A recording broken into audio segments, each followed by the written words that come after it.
Hello, everyone. Welcome back to our inspirational interview series.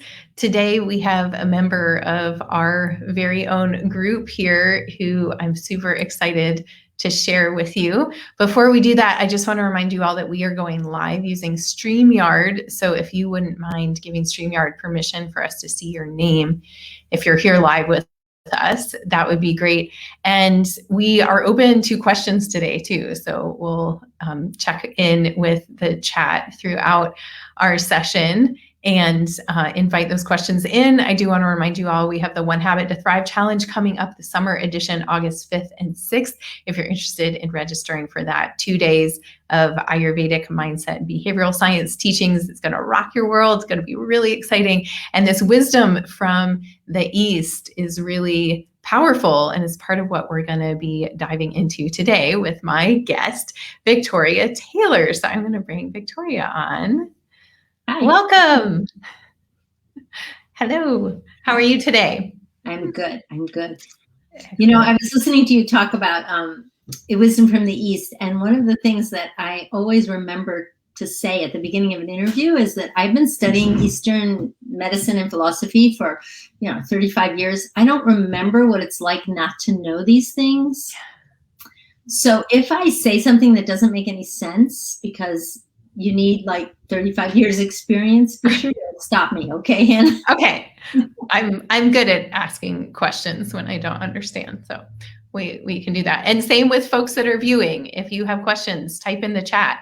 And this can be very much an interactive sharing here. So Victoria, will you just give us a little bit of intro to who you are now? Sure, and then we'll find out a little more about your background. So I'm a licensed acupuncturist. I've been licensed for, 30 something years.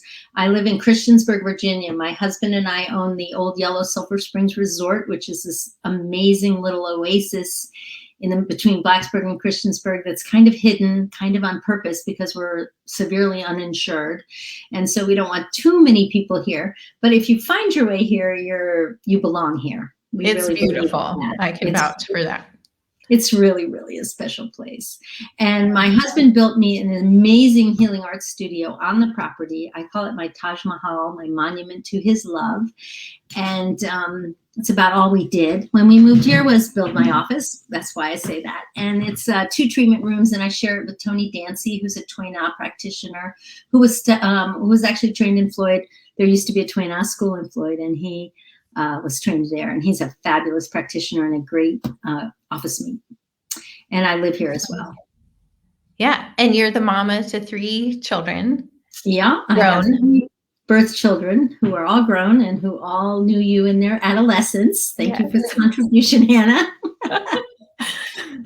Yeah, they came through. Well, I got to teach 2 of them when I was a high school art teacher at a really cool place called the Outdoor Academy. So yeah, Victoria and I reconnected when I moved to Virginia. We're like, we know each other. Pretty fun. So tell us a little bit about how you got into Chinese medicine to become an acupuncturist as a woman in the West. How did that happen? Well, as a adolescent and young adult, I was one of those people who was just fascinated with why people did what they did, And so I tried all kinds of different little paths like psychology. I got really into religion for a while. I tried being a Christian. That didn't work very well, but I tried. I studied anthropology. I studied biology. I was pre-med. I went to Harvard, so I had lots of access to a lot of things, philosophy, folklore. Oh, I took classes in folklore and mythology. And I didn't really I became a school teacher. I taught school for a while, thought maybe education was a way to affect the way that people did what they did. And pretty much I was miserable because I wasn't living my true self, and I got really sick. And with, just normal 20-year-old sicknesses, bad headaches, menstrual cramps. I was grumpy. I was the grumpiest person. And I used to have really bad headaches and slammed a lot of doors. And one day I was supposed to have lunch with a girlfriend, and I was so sick. I was on my bathroom floor with digestive upset, menstrual upset, headache. And she said, I was going to have an acupuncture appointment this afternoon. You should take it. So I went to this acupuncturist. I knew him sort of socially. And he listened to me tell my story, which I have to tell you, just telling your story is incredibly healing. Yes. Most people in their early 20s don't have anyone to listen. They only tell what they think wants to be heard. They don't have the opportunity to tell your story. Very later in life, I learned about a Balinese healing system that did their diagnosis by when did you stop dancing, when did you stop playing, when did you stop singing, and when did you stop telling your story. Wow. For Americans, we stopped telling our story around 5th grade because no one wants to hear it. So anyway, I told him my story, and that was very, very healing. And I talked the whole hour and a half, so I didn't have time for a treatment. So he gave me a book. He said, come back tomorrow. So I stayed up all night and I read that book. And it was called Acupuncture, the Law of the 5 Elements by Diane Connolly. And it answered all my questions. 5-element acupuncture is a paradigm for human health and behavior that answered every question I had since I was in middle school. Why people do the things they do? Because something happened that imbalanced their energy, and they developed a strategy that was out of balance because it worked once but stopped working. And the rest of the energies compensate, and you just do those silly behaviors over and over and over again until the cycle's broken. And that story's been told, in different healing systems. But 5-element acupuncture was just the bomb, because every single thing on the planet can be explained or correlated by its energetic references. And because I know in Ayurveda you do the doshas, and whenever I take a little class, just like an hour class or something, I get so frustrated because you only have 3 and we have 5, and 5 makes so much more sense to me because there's it's clearer. And so since then, since the 1984, that's how I've seen the world, is through the 5-element paradigm. And the thing that's so beautiful about 5 elements is it has a construction cycle and a destruction cycle. So it's like everything. So I really love it.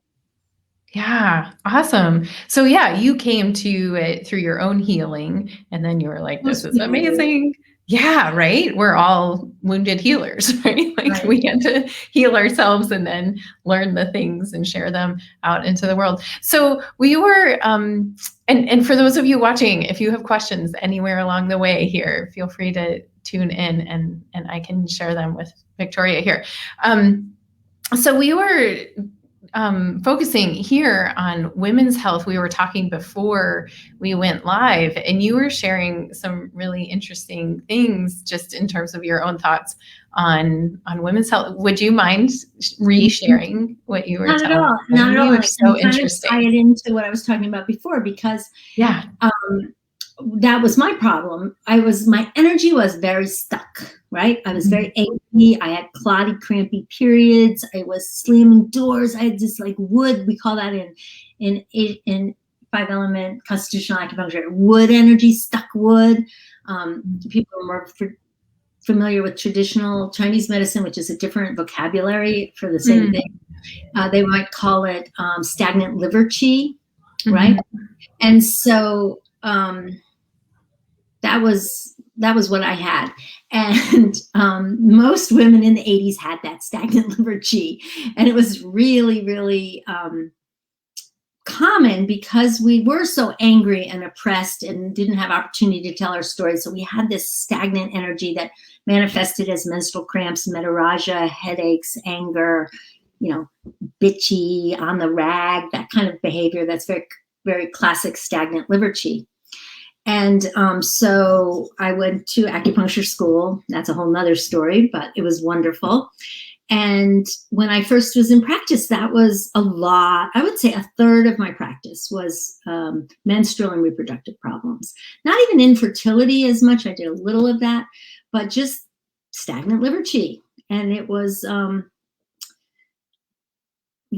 and a lot of pregnancy stuff too. But of course, I was in my 30s at that time, so those were my peers as well.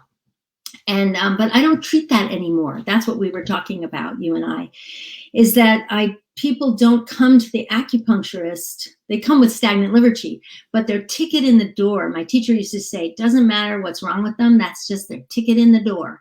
Their ticket in the door for stagnant liver qi isn't menstrual cramps anymore. It isn't menstrual headaches so much, because everyone's menstrual periods are regulated pharmaceutically now.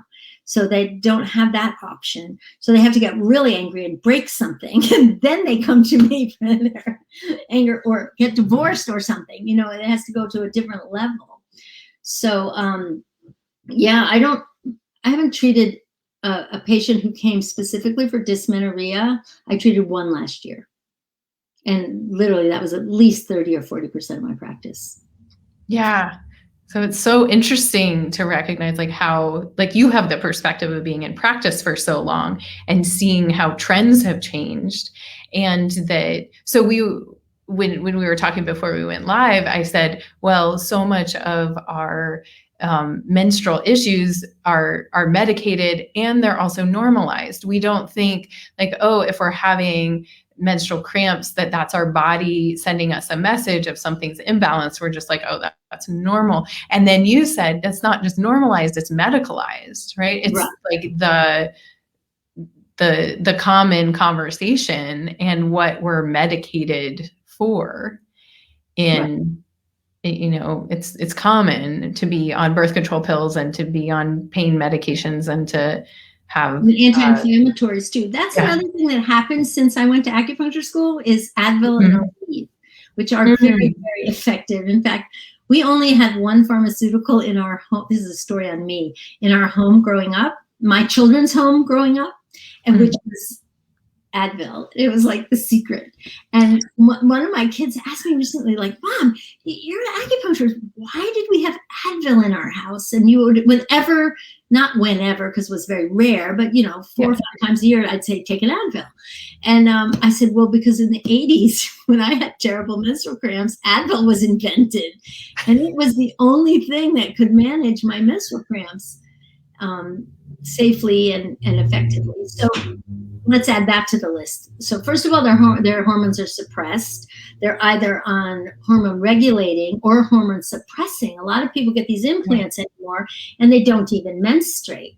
Well, when you study a kind of medicine that's all about flowing and creating, and then you stop one of the most natural flows and creations, it can't be good for the body.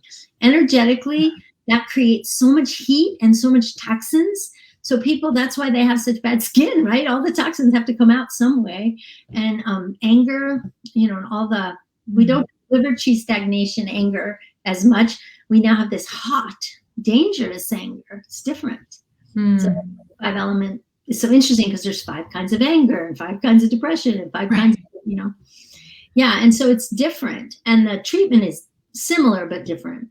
But when you get that liver, because when things can't move, that heat builds up, like a machine that's working too hard and doesn't have any outlet. That's what happens. And everything's blocked if you're not menstruating. It's similar to what happens to people in addiction, actually, energetically, right? Because their body is working so hard, that limbic system, over and over and over again. So what they have is what we call in Chinese medicine a false fire. They act really fiery, but they're really exhausted. And that's what happens. You push, and these people just fall apart. Yeah. Right? That's why all the young people are anxious, right? We live in the age of anxiety. That's that fire. Right. And then the neutral system, they'll get anxious because they'll have this fire. Right. And we're not taking out the trash. I mean, the menstrual system or the menstrual cycle clears out toxins in the body. But they are coming to yoga class, right? But they are so coming that's how they're dealing with their fights, what we were talking about earlier, right? So that's how they're dealing with this fire, is they're going to yoga class, which is great. I mean, it's very cooling, it's very watery, it's correct. But if they took out their implants, they might even get more out of the yoga class. Right. So somebody just wrote in and they said they would love to hear more about the 5 kinds of anger. And then Oh, another comment says, empty fire, age of energy drinks. oh yeah. Empty fire, age of energy drinks. Yeah, I didn't even think about that. The energy drinks. So can you tell us more about the 5 kinds of anger? Well, it's so no, but I can try. So you have to understand the 5 elements first before you can understand, and that's, the whole, so the Wu Sing is the 5, and elements is a bad translation. Some people call it 5 transformations, which is a better translation. And so to demonstrate that, the easiest thing is to talk about the seasons of the year. So when you say what's the first season, so that's usually spring, right? And so spring is what we call wood energy or spring energy, and it's the energy of the sprout. Okay, so when you're a sprout, you're full of creativity, right? I'm a little sprout, and then you get stepped on, and then you try again, and then you get stepped on, and you try again, and then God damn it, won't somebody let me grow? Right? So frustration is the fire. I mean, it's the wood energy, and anger and creativity are the emotions of wood. So whenever you're talking about anger and creativity, it's spring energy, right? So that's what you were talking about with you slamming the doors when you were a teenager. That would. Yeah, that's wood energy, right? And nobody would get angry if there weren't problems to solve, right? Like, people get angry for reasons. I once took a class that was called From Complaint to Possibility, and we talked about identifying problems in your life, and rather than just emoting, creating solutions. And that is what you need to do in order to channel that anger. But you have to know the kind of anger. Anyway, after spring, since it's already 10 till, we have 10 more minutes. I told you, it goes fast. After spring comes summer, which is the energy of fire. It's rapid growth. It's all over the place. It's wide open. It's margaritas on the beach, that like, rah! Kind of energy. So that can be really destructive. If you're talking about anger, then it's really destructive anger, because fire is super duper destructive. But it's also really crucial and really useful and necessary, or else we'd all be sitting in the dark and the cold. So, and we'd be eating raw meat. So we need fire. Fire is a really, really useful energy, but it needs to be tempered. And it also needs a substrate. Fire can't exist on its own, right? You can't just have fire. You have to have wood to burn. So you have to have a problem to be solved, and then something to grow.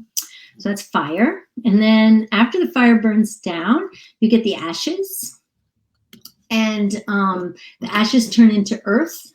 So earth energy is late summer energy. And it's the energy of home and hearth. It's the energy of the ripe fruit. All right. So we have the little sprouts, and then we have the growing, and then we have the fruit, right? It's the energy of the fruit, and fecundity and accomplishment and home and hearth and mother and nourishing. And so neediness, needy anger, that kind of anger that comes from neediness, is earth out of balance, right?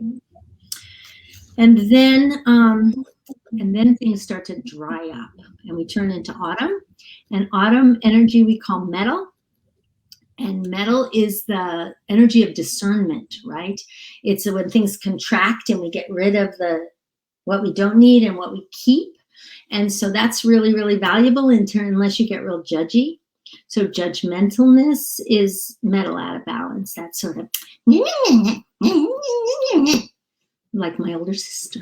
So it's never good enough, right? That kind of energy. I mean, there's other energies, the energy of grieving, the energy of wisdom. I mean, there's a whole lot more going on about metal, but since you asked about anger, I'm kind of focusing there. And then the metal turns to water, because underneath the rocks comes the water. And in the metal is autumn. It's also leaves. right? Because you store. And then water is the energy of winter, of cold, of still, of the seed. So the seed is at once nothing and everything. And so water is that culmination. And in the time of life, it's your senior years, when you're dying. Like, I'm still metal, but you're still earth. But older than me, like 90s, that's water.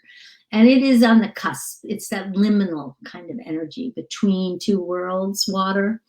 And water is also incredibly destructive. It's incredibly profound, and it's incredibly necessary. So managing your water is really important. And the energy of water is groaning. Oh, everything is terrible. Oh, I just can't move on. That's kind of water energy. So out of balance, of course. So that kind of groaning, yankus in your face. Yeah. Yeah.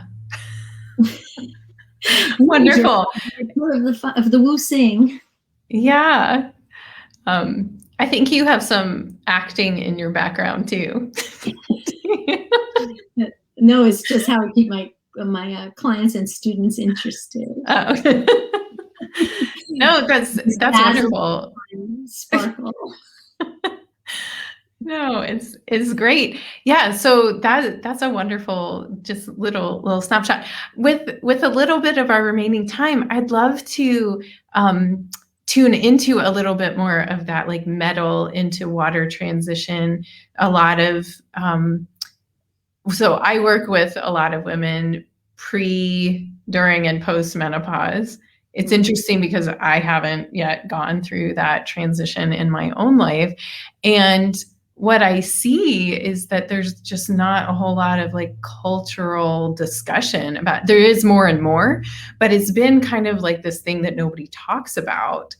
And right. And so when things happen to you as a postmenopausal woman, you're like totally sideswiped. Yeah. But if one has the good fortune to study the metal energy, you wouldn't be sideswiped at all. It's right. Like the clearing of the deck. And so in the summer and late summer, the tree is resplendent. It's full, right? And our lives are like that. And there's all kinds of stuff going on, and you do it. Right? And then one of the things that catches menopausal women so by surprise is like they start to express authentic anger that they never had because they've just been, there's so much. What's my anger? What's, we'll just do that, and you're keeping up with the kids, and you're keeping up with your job, and you're keeping up with your husband. And then the leaves start to fall. And what's left is like the bare bones of who the heck am I and why am I here anyway? And nobody talks about that. And it's frightening. Like that empty nest thing. I have a lot of patients right now who have kids going off to college for the first time. And it's real. And I thought before I hit that, oh, that's just a myth. I'm so balanced. I do my daily meditation. I'll be fine. Forget about it. It takes years. It takes years, sometimes a year or two to get over when your last kid leaves. Because suddenly you don't have to even they've gone on vacation and camp and boarding school, you still have to pay the bills and write them letters and do care packages. And you don't have to make anybody breakfast in the morning. And it is shocking because all that's left is that bare bone of who am I and what do I want to do? And that's what that feels like. Like that's what I feel like, me. And so sometimes you have authentic anger or authentic loss. Loss is a big part of metal too. And you can't stay back there. Like I have friends, I have this one friend who's still she's 60 like me. She's still in her fire. She still wears the little shorts and little straw hat and tank tops. And she looks dynamite. I mean, I gotta say, she looks dynamite. But she has not dealt with the fact that her kids have been out of the house like 10 years. Right? She's still in that fire time. And that in the Wu Sing is out of balance. It's inappropriate. It's like a 4-year-old 55-year-old guy driving a red Maserati and wearing leopard print underwear. It's not important anymore. That's great, but it's an inappropriate self-expression. Yeah, one thing. Their life phase. Yeah, one thing that I find is coming up a lot in the conversations is this, from the yogic perspective, is this conversation of dharma. It's like, what are you here for? You know, you've raised your family, you've built your career, you've built your home, you know, all of these pieces, and then it's like, and so what's the purpose here? And none of it matters. Right. Yeah. And so that like deeper conversation seems so pivotal. And then back to like what you mentioned at the beginning of this interview of like telling your story, how powerful it is to really own your experience and be heard and witnessed in. But see, the other thing about metal is that you're a gem. So whatever that experience was, whatever that story was, it's valuable. Yeah. So yeah, you mentioned this concept earlier about trauma wisdom. So you do a lot of work with trauma and addiction now. And so we have like a couple minutes left, but you mentioned this term of trauma wisdom, which is that gem, right? It's about taking what you've experienced, which may not have been wonderful in your life, or we all have trauma in our lives, and recognizing that has created some sort of gem or gift if you are willing to transform it in that way and share it. Well, you just did. I don't have to say anything more about that. But I will tell you that I work with post-incarcerated drug addicts, and lately I've been having them claim a gem when I talk about metal and talk about the value, that you have value. And it's beautiful. It is beautiful. And I say, so what gem are you? And they're, opal, diamond, whatever. And then I said, just remember that. And it's really, really useful. Yeah. That's powerful. Victoria, I feel like I could talk to you for 3 more hours and ask you so many more questions. We'll have to have you back again. Thank you so much for being here. Where can people find you if they're interested in having acupuncturewithvictoria.com. It's really easy. All right. acupuncturewithvictoria.com. I'm at Yellow Sulphur Springs in Christiansburg, Virginia. And great. Yeah, or at 7 a.m. I'm on Facebook doing yoga with Hannah, except on Tuesdays. Okay, except Tuesdays. She's with us. Okay. Well, you're making it work when you can. That's all we ask of anybody. All right. Well, thank you so much. Anything else? Any parting words that you'd like to share for women's health and keep it flowing. Keep it flowing. Just notice in your life where things get stuck. And where things get stuck, if you clean that, where there's no flow, there's pain. Where there's pain, there's no flow. Where there's flow, there's no pain. That's the basic tenet of energy medicine. And so like that corner of your room, that the stuff corner, where the ironing board and all that stuff goes, and you don't feel good, clean that out. Just anything you notice that's stuck will help your mental and physical health. I mean, physically and in your environment. Both. Yeah. So clean powerful. the junk in your car, Yeah, all those places where stuff just gets left, right? Yeah, and then what's that in your body? Right. Is it your colon? Is it your liver? Is it your summer's a good time for liquid fasting, but not much else. Hannah teaches you all kinds of cleansing things, the tongue and the skin brushing. Those are all ways to get energy moving so that it doesn't get stuck. And seasonal fasting, appropriate seasonal fasting. See, that's the thing with the Wu Sing. I'll just say one more thing. I know it's 1 o'clock. Is that when you study energy medicine, you do appropriate things at the appropriate time of your life, of the day, of the year, of your constitution. In American medicine, we drink a green smoothie every day. No, I drank one today. It's July. Summertime, yeah. Right. But you need like hot, warming, nourishing broth in January, not a green smoothie. So that's what's really the thing that people who do energy medicine forget other people don't know. Mm. You know what I mean? Like you don't take if you do anything every day except use the toilet and drink water, you're doing it wrong. Yes. It always depends on for who, when, and how much. Those are the words that, like in Ayurveda, it's like, people say, what does Ayurveda say about salads? What does Ayurveda say about, things, and you have growth things. Yeah, you can never go on autopilot. Right. You have to stay in the conversation. Be present to what's going on, the people, places, and things. Right. Yeah. Amen. Amen. Awesome. High tens. Thank you so much, Victoria. It's a pleasure having you here. We've got some wonderful feedback, wonderful element education. Thanks for the examples. An awesome interview. Thank you. Let it flow. Let it go. All right. On that note, thank you so much for being here. Have a beautiful rest of your day. Take care. Bye-bye. Bye.